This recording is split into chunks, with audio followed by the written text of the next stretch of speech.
Hi, Lionesses. This is Bobby Carlton. I'm the publisher and editor-in-chief of Lioness magazine, as well as the founder of Innovation Women.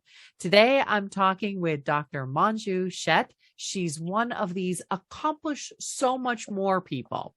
She's a doctor. She's an entrepreneur. She's a community builder, and it just goes on from there. Welcome to the show today, Dr. Manju Sheth.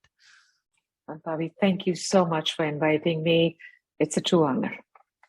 So this must be a little bit different from you. You're on the other side of an interview. Yes. And I prefer being on your side. It's so much easier. Absolutely. So you have this amazing series called Women Who Win.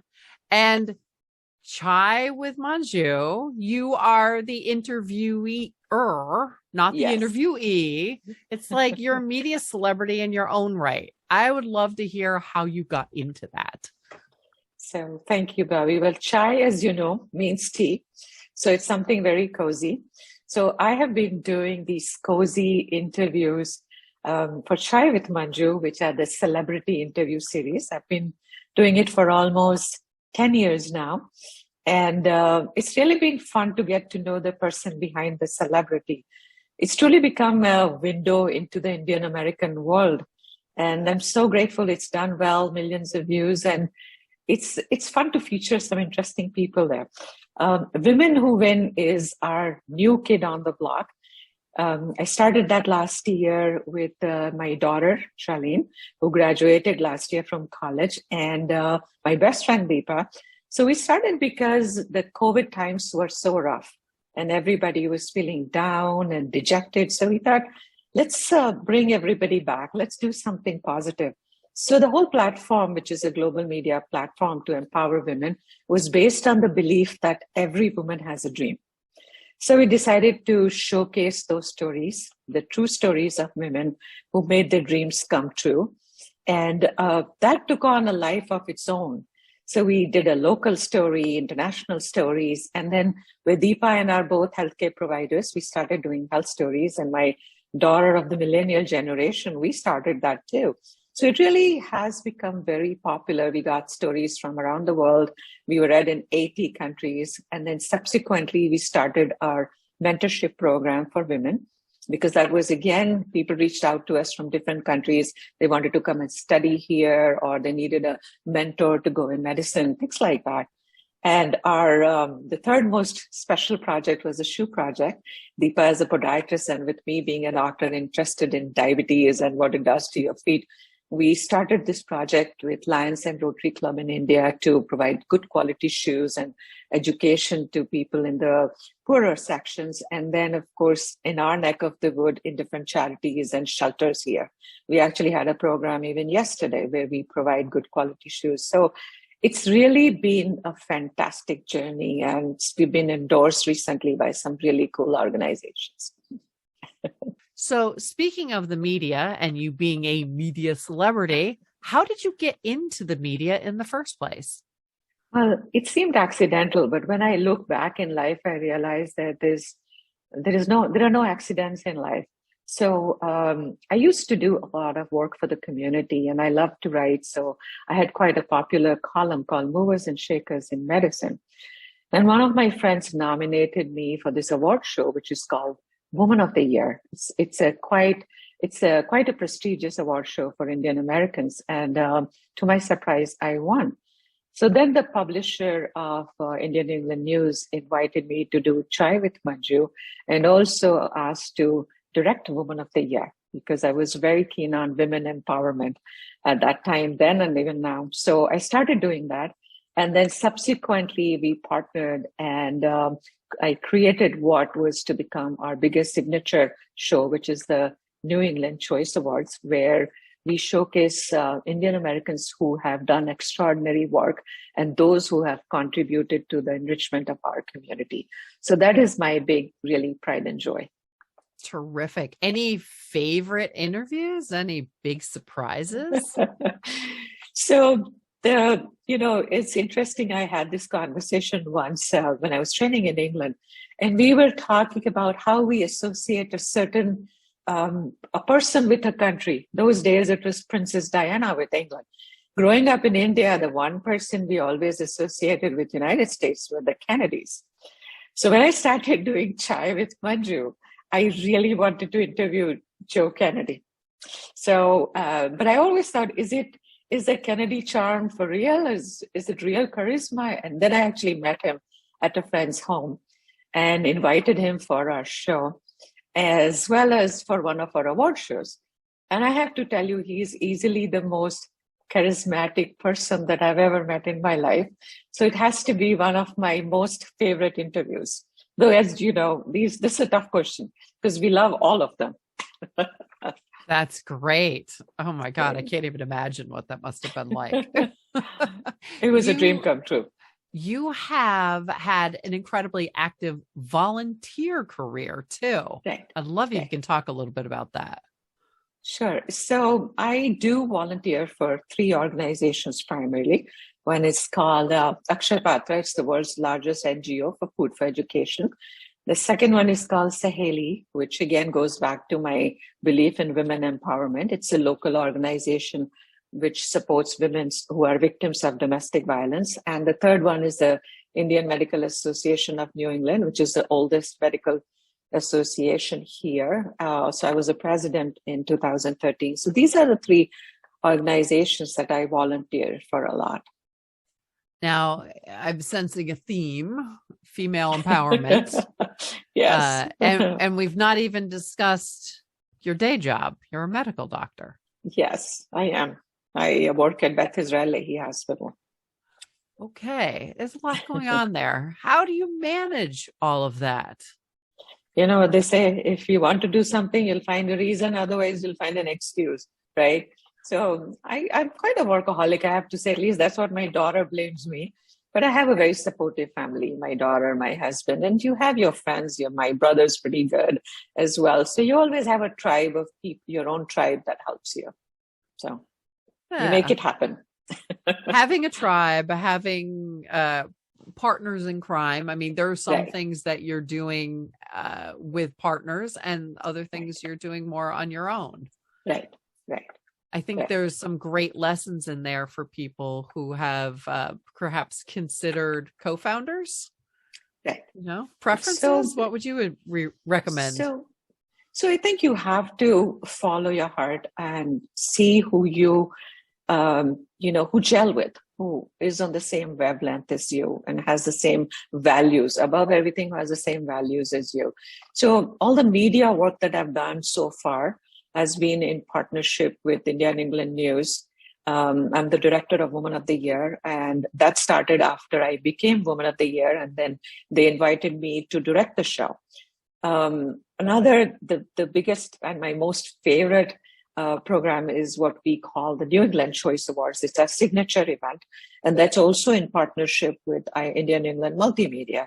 Women Who Win is in partnership with my daughter and my best friend, and I don't think anything can get better than that. So unless you work with people who share the same values, it's not going to work. So, but you have to also be open, let people in, see what works for you. And eventually you're going to make your own path. So. That's a great point in terms of getting people that are as committed as you are. Right. All right. I'm going to bring in something a little bit personal. You and I have known each other for a little while, not very long, but a little while. Uh-huh. And we've been discussing something that we share. Yes.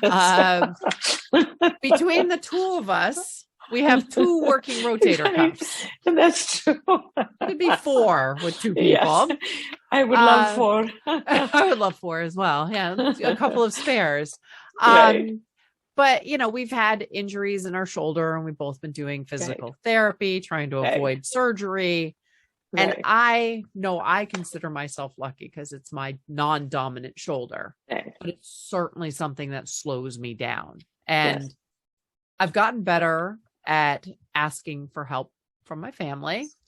But I feel like a lot of women, especially entrepreneurial women, deal with issues like these, whether it's family stuff, health, a lot of sandwich generation women. Right.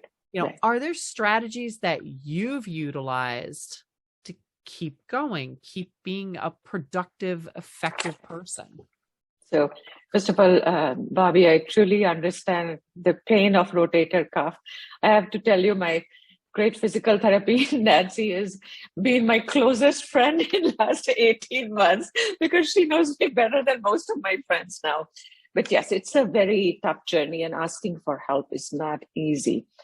But you really, for me, as long as I can control pain, I'm a real baby when it comes to pain. I find it very hard to handle.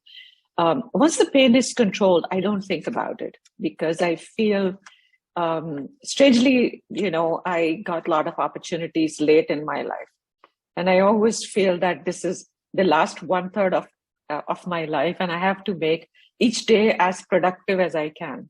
So I don't really think about it as much. As long as my pain is controlled, I'll ask for help where I need.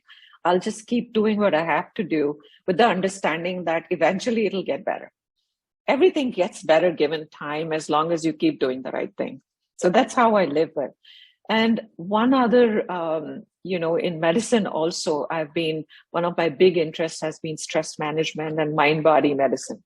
I've done a lot of courses on that. And I always feel that if you program your brain, your body will follow. So I've been reprogramming this computer a lot in the last 18 months. So that's how I manage. I just feel that just give it time. It will happen. Most things get better given time, as just keep doing what you're supposed to do. I feel like I need to reprogram my brain to reach up over my head. Which is hard with a tone rotator cuff. I know. Well, I'm also by far the shortest person in my house. And I still have to, ask other taller people to get things down for me. And everybody who knows me well is laughing because I'm not short. I just have a really tall family. Can I ask you for, as somebody who has accomplished so much, is still doing so much, multiple careers, multiple jobs and projects at any given time, are there some specific time management tips or advice that you can share with other women entrepreneurs? So I'm a very process-based person. I journal a lot, and whatever I need to do, I have to pen it down and then kind of block out times for that. So I really feel that once you know what you want to do, decide in your mind where your destination is and find the shortest and the best path to take you there. And if you need any help from, find the best people for it. So I try to make everything a process, and I'm very I'm a goal digger. So I have to say that. So I do sit down and, have a good talk with myself when I plan a project out. Good old fashioned journal. I write down what I need to do next, how I'm going to do it, who can help me with that, what I need to fix about myself, what are my strengths, what are my weaknesses, what I need to overcome. So I feel that anything that you make it into process and divide it into little sections, eventually it all comes together. So that's how I do things. Great advice. And I want to make sure that people understood you said goal, GOAL. Gold digger. Yes, not a gold digger. GOAL. Yes, just making sure. Yes. Okay, so if people want to learn more about you and all of these projects, I'm gonna ask you to prioritize them. Where should they go first? So about Women Who Win, they can just go to our website, which is womenwhowin100.com. I'm, of course, in LinkedIn, Facebook. You can reach out to me there. You can also reach out to me via my email, which is drmanjusheth@gmail.com. We're always looking for new stories. We are there to support a lot. Like I said, the mentorship program is free. any shoe project, if you want to help us, you can join us. So I'm very easy to find. Excellent. And I noticed you came right up immediately with Women Who Win. Yes. It's your newest baby is what you nurtured the most, right? They need the most support. Yes. So, and that's, also with my daughter and my best friend. So it's really been a labor of love. That's terrific. Okay. So again, thank you so much for joining us today. And we will talk to you all next time. Thanks again. Thank you so much for having me. It was a real pleasure. Thank you.